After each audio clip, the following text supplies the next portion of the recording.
Hello viewers, আজকে আমার ফুল ভ্লগটি হচ্ছে মাওয়া ট্যুরকে কেন্দ্র করে। তো আমি কি করলাম সারাদিন চলুন আজকে আপনাদের সাথে শেয়ার করে। তো ফার্স্টে হচ্ছে সকালে উঠে আমি একটু পড়তে বসেছিলাম, কারণ আমার রিসার্চ রিপোর্টের কাজ এখনও অনেকটাই বাকি। সো ঈদের আগে প্রায় আমার শেষ করতে হবে, কারণ ঈদের পর আমি বেশি সময় পাবো না। তো ভাবলাম ট্যুরে যাওয়ার আগে সকালে উঠে আগে একটু পড়ে নেই। তো তারপর হচ্ছে আমি রওনা দিয়ে চলে গিয়েছি আমার শ্বশুরবাড়িতে। সেখানে কিছুক্ষণ খাওয়া দাওয়া করে তারপর হচ্ছে আমি আমার ড্রেস পরে নিয়েছি, যেটা পরে আমি ঘুরতে যাব। অ্যান্ড আমি আমার সাজগোজ শুরু করে দিয়েছি। আমার না এটা একটা বদ অভ্যাস বলেন আর ভালো অভ্যাস বলেন, সাজগোজের সময় ভিডিও না করলে, একটু ছবি টবি না তুললে আমার একেবারেই ভালো লাগে না। তো আমি এখন প্রপারভাবে রেডি। আমি হচ্ছে বাইক রাইড করে যাব, বাইক দিয়ে, বিকজ আমার সাথে আরও যারা যারা যাবে, আমার হাজব্যান্ডের ফ্রেন্ডস, ওদের সবারই বাইক আছে। তো বাইক দিয়ে ট্যুর করে গেলে আমাদের সবার জন্য সুবিধা হয়। অ্যান্ড এটা হচ্ছে একটা হাউজিং আমার শ্বশুরবাড়ির এদিকে, মেইনলি আমার শ্বশুরবাড়ি না, এখানে হচ্ছে আমার শ্বশুর শাশুড়ি মেইনলি থাকেন। তো এইখান থেকে হচ্ছে আমরা সবাই একসাথে হয়ে উঠে গিয়েছি এটা মাওয়া হাইওয়ের এইদিকে। তো আমার আসলে প্রথম জার্নি মাওয়াতে, এর আগে আমি কখনো যাইনি।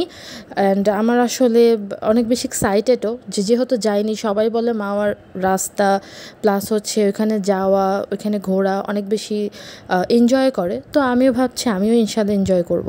তো এখানে মেবি মেনলি হচ্ছে আমরা মাওয়া হাইওয়েতে এখান থেকে উঠব। অ্যান্ড আমি আসলে ফুল রাস্তাটা অনেক বেশি এনজয় করেছি, পুরো জার্নিটা। কারণ হচ্ছে আমাদের ঢাকা শহরে ম্যাক্সিমামই আমরা দেখি যে রাস্তাঘাটে অনেক বেশি জ্যাম থাকে। অ্যান্ড এই জ্যামের কারণে মানে খুব ইজিলি কোথাও মুভ করা যায় না। মানে এই কারণে আমার মনে হয়েছে যে এই ওয়েগুলোতে তেমন কোনো গাড়ি নেই, স্মুথলি হচ্ছে বাইক হোক গাড়ি হোক, মানে স্মুথলি আপনি যেতে পারবেন। এবং আমি যখন লং রাইডগুলো করছিলাম আমার এত বেশি ভালো লাগছিল চারপাশের পরিবেশ দেখে। স্পেশালি হচ্ছে আমরা যাওয়ার পথে হুট করে দেখি আকাশ একেবারে অন্ধকার হয়ে এসেছে। এত বেশি অন্ধকার, আসলে এরকম পুরো খোলামেলা জায়গায় আমি কখনো এরকম ওয়েদার পাইনি। এবং বৃষ্টির যে একটা ভেজা বাতাস, মনে হচ্ছিল যে পুরা ভেজা বাতাসটা আমাকে ছুঁয়ে দিয়ে যাচ্ছে। এত বেশি আমি জিনিসটাতে এনজয় করেছি। আসলে যদি এমন হয় যে আপনার আশেপাশে পুরো একটা ওয়েদার, যেখানে আকাশ একদম কালো হয়ে আসছে মেঘে এবং চারপাশে কেউ নেই, আপনি বাইক রাইড করছেন, আসলে এই মজাটা না মানে এক্সপ্লেন করে ভাষায় বোঝানোর মতো না। অ্যান্ড আমরা এটাও ভয় পাচ্ছিলাম যে আমরা যে হাইওয়েতে আছি, পুরো হাইওয়ে শেষ না হওয়া পর্যন্ত কোনো একটা জায়গায় গিয়ে আমরা স্টপ হতে পারবো না। সো এর মধ্যে যদি বৃষ্টি শুরু হয়ে যায়, এবং আকাশের যে অবস্থা ছিল আমরা ভাবছিলাম অনেক বৃষ্টি হবে। তো তার মধ্যে ওই টেনশনের মধ্যে আমরা আল্লাহর রহমতে একটা সাইট হয়ে পৌঁছে গিয়েছি, এবং ওখানে আমরা বৃষ্টিতে প্রায় ঘন্টা খানিকেরও বেশি আটকা ছিলাম। এত ধুমধাম বৃষ্টি হচ্ছিল, অনেক বৃষ্টি হচ্ছিল। অ্যান্ড আমি আসলে বৃষ্টি সবসময় এনজয় করি। আমার ভার্সিটিতে যখনই বৃষ্টি হয় আমি অনেক বেশি ভিজি। তো এখানে মনে হচ্ছিল বৃষ্টি হলে হোক, সমস্যা নেই, আমি ভিজবো। আমার বৃষ্টিতে ভিজতে অনেক বেশি ভালো লাগে।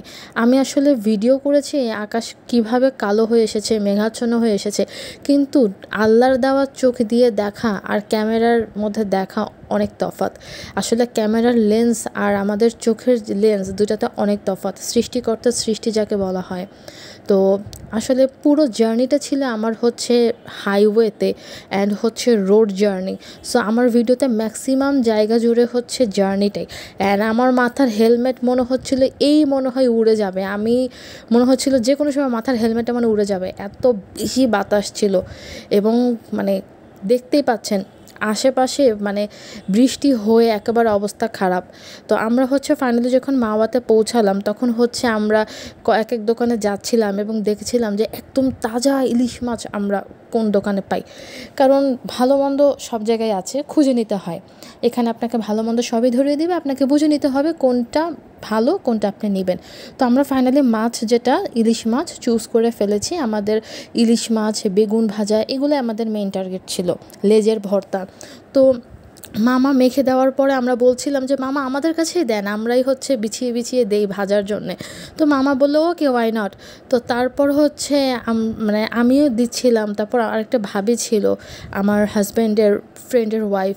তো ভাবি আমরা হচ্ছে এরকম সুন্দর করে হচ্ছে বিছিয়ে বিছিয়ে দিচ্ছিলাম। এবং সব থেকে বেশি আমার ভালো লেগেছে, এখন যে ইলিশগুলো পাওয়া যায়, ইলিশ ভাজতে গেলে আসলে ইলিশের যে তেল বের হবে এটা দেখাই যায় না। তো এই যে ইলিশটাতে দেখলাম একদম তেল বের হয়ে এসেছে, তো আমার না দেখে এত বেশি ভালো লেগেছে।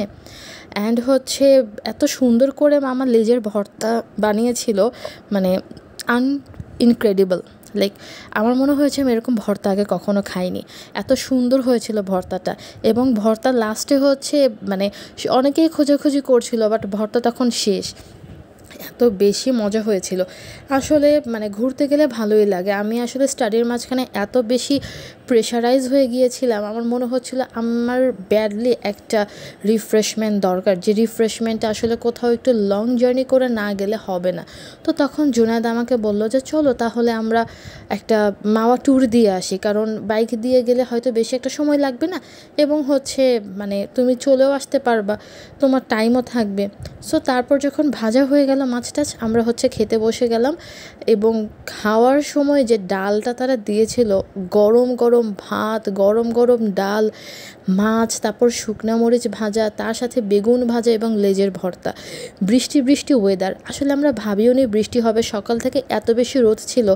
তো আমার মনে হচ্ছিল যে বৃষ্টি হওয়াতে একদিক থেকে ভালোই হয়েছে, যে বৃষ্টি হয় অ্যাটলিস্ট খাওয়ার যে মজাটা সেটা মনে হচ্ছে আরও দ্বিগুণ হয়ে গেল। এবং এত মজা করে আসলে মাছ ভাত খেয়েছি, লেজের ভর্তা খেয়েছি। আমি বাসায় এর আগে কখনো লেজের ভর্তা খাইনি, কারণ আম্মু ওরকমভাবে ভর্তা বানাতে পারে না, আর আমি যতটুকু পারি আসলে সময় পাই না। তো সময়ের অভাবে আসলে ওরকমভাবে অনেক খাবারই আছে খেতে মন চায় কিন্তু খাওয়া হয়ে ওঠে না।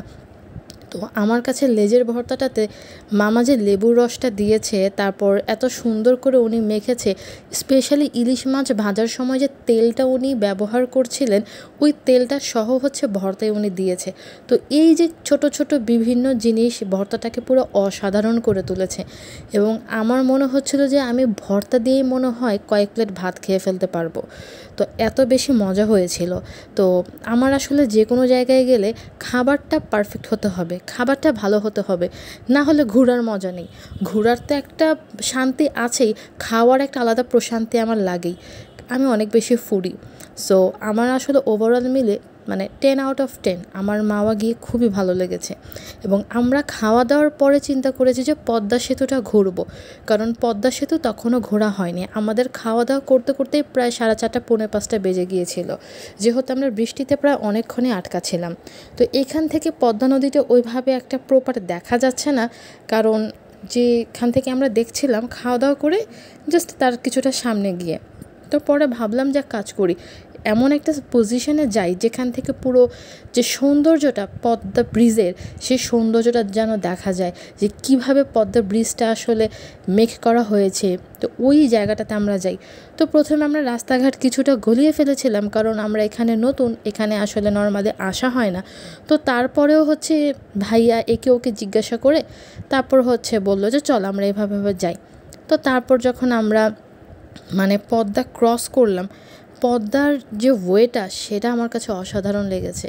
কারণ আমরা জানি যে বাংলাদেশে যতগুলো বড় নদী আছে এর মধ্যে একটা হচ্ছে পদ্মা।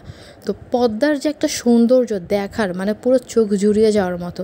এবং আমার কাছে মানে এই যে মাওয়ার হাইওয়ের পরেও যে রোডগুলো সেগুলোও খুব বেশি ভালো লাগছিল, কারণ চারপাশে গাছপালা, তার উপরে আকাশ এরকম মেঘলা, বৃষ্টি বৃষ্টি ভাব, বৃষ্টি হয়েছেও।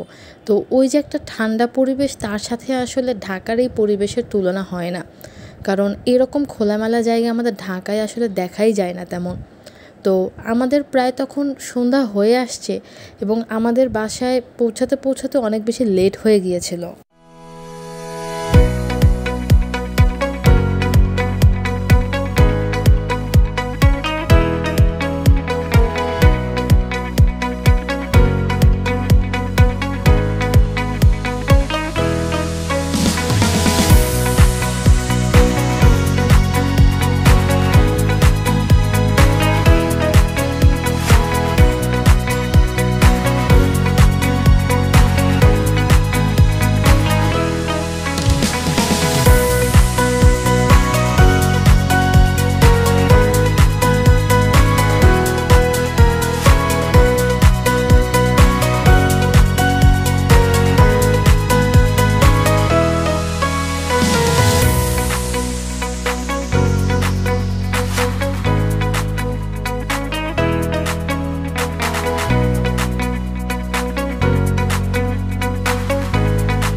আমাদের ফিরতে ফিরতে প্রায় 8টা থেকে 8:15 বেজে গিয়েছিল।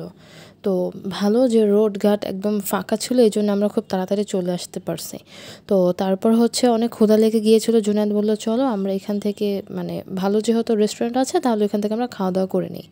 তো সেখানে আমরা ফার্স্টে অন্থন খেয়েছি, তারপর হচ্ছে দুটো প্লেটার নিয়েছিলাম।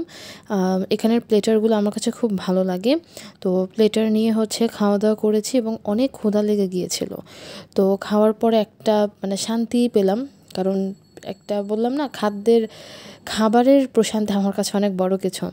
তো তারপর হচ্ছে একদম বাসায় ফিরে গিয়েছিলাম এবং ফ্রেশ হয়ে রেস্ট নিয়েছি। এবং আমার কাছে ওভারঅল আজকের ট্যুরটা অনেক বেশি ভালো লেগেছে, কারণ আমার খোলামেলা জায়গায় ঘোরা, রাইড করা, তারপর খাওয়া দাওয়া, ওভারঅল সবই আমার ভালো লেগেছে, সবই আমার পছন্দের।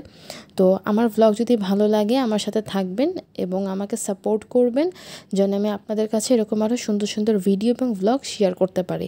এবং সেই পর্যন্ত সবাই ভালো থাকবেন, সুস্থ থাকবেন। আজকে এই পর্যন্তই। আল্লাহ হাফেজ।